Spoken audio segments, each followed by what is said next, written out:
Hey guys, it is Justin here in my backyard.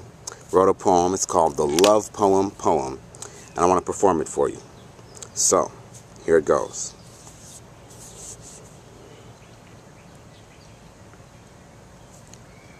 If I were to write to you, I would write a love poem.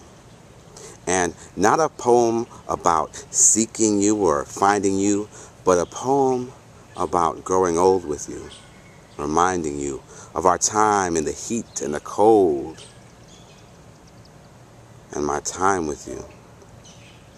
If I were to write this poem,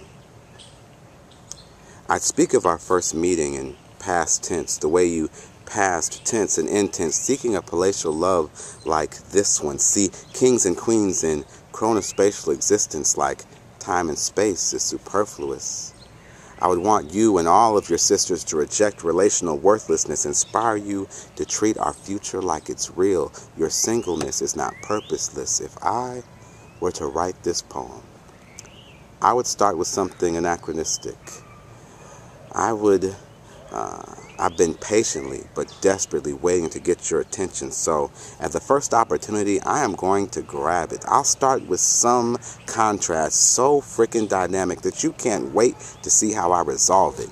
You can't stand it. If I were to write this love poem, I would seed it with a metaphor so prolific. I'd probably channel some famous poet like Joshua Bennett, like having them rewrite your birth certificate with your name as beauty and your parents as grace and jubilee and your place and time of birth as the state of balance at the beginning of eternity, so that you will know that just your identity is more than good enough for me. And probably compounded with a line about Social Security. So if you ever get carded or discarded, you won't have to prove anything, because you already have the passport to my entire life. If I were to write this poem, we would lock eyes. Despite our disparate places and times, using the same time machines we use to embrace our children before they are born, to conceive of them before they're conceived, keep their upbringing warm, making Doctor Who want to call the police because we've just stolen his whole shtick.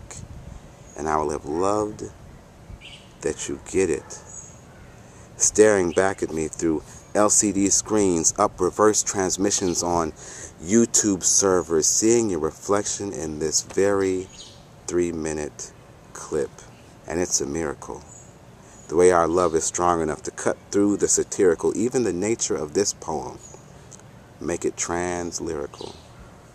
If I were to write this poem, I know that you would hear it, and I eagerly await the day when you do.